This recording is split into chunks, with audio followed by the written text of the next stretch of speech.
It's your man Jay Graves, and welcome to the Jay Graves Report College Football Weekly Wrap-Up, Week 3. Unbelievable games this weekend, bro. Let's get right to it. Alabama goes down to Fayetteville and beats the brakes off of Arkansas. Hey, you already knew that Arkansas was going to have a tough year this year. As soon as Bobby Petrino crashed the bike, took a wrong turn with his girl on the back, you knew it was downhill. They brought Johnny L. Smith in. He was dull at Louisville. He was dull at Michigan State. So you know he's going to be dull at Arkansas. 52-0. Hey, Stanford plays USC. USC fell asleep at the wheel. Let's be honest. Stanford is good. USC stayed up all night playing video games.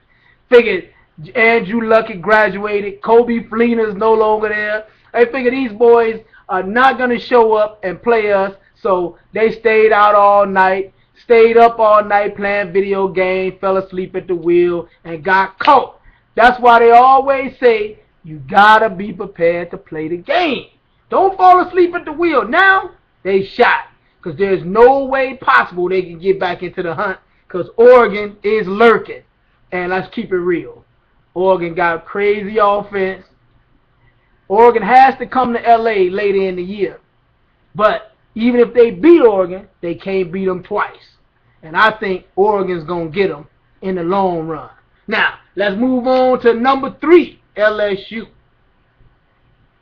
LSU beat the brakes off of Idaho like we figured they would, 63-14. But the story, like I keep saying, is not on the field.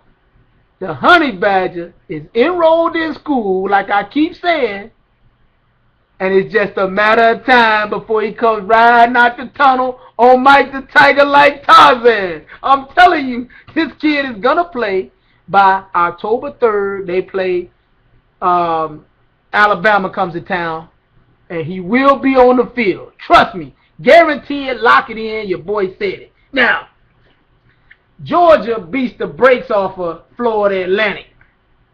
Let me say that again. Georgia beats the brakes off of Florida Atlantic and jumps OU in the AP poll. Now, OU didn't even play this weekend. How do you play a cupcake and jump over a team that was idle? Come on, bruh. The AP voters, come on. I know y'all got the SEC bias.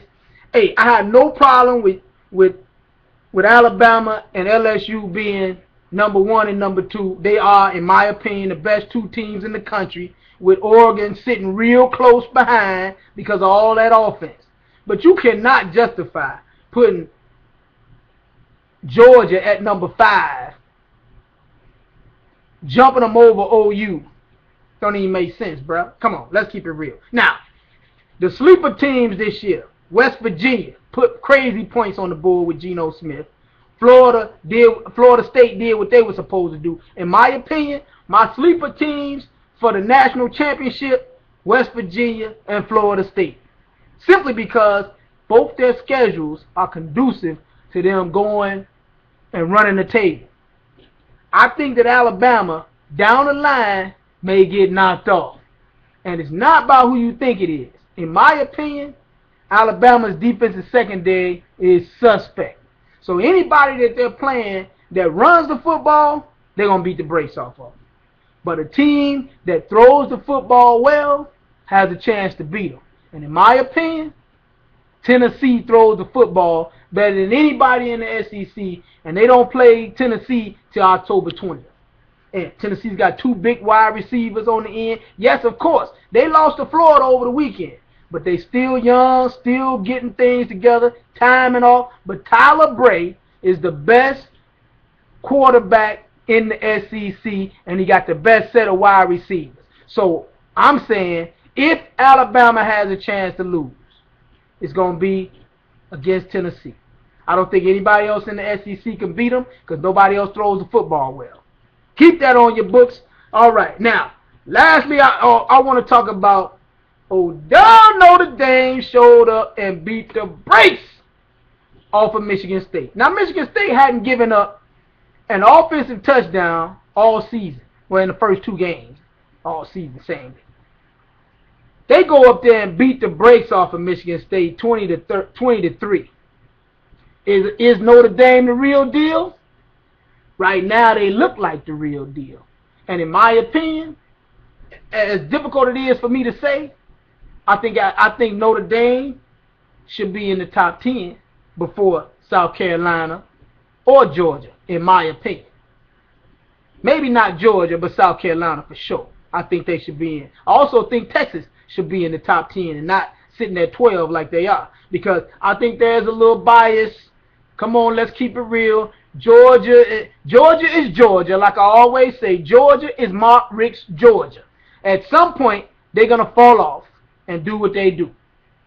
I just believe that Notre Dame right now has a chance to be in the top 10 and should be in the top 10. And if they can continue to winning like they're doing now, they will be a legitimate top 10, because not only do they have Michigan coming to town this weekend. Now, Michigan's a lot better team than they showed against Alabama, but let's keep it real. Alabama is the best team in the country. They're probably going to make everybody look bad.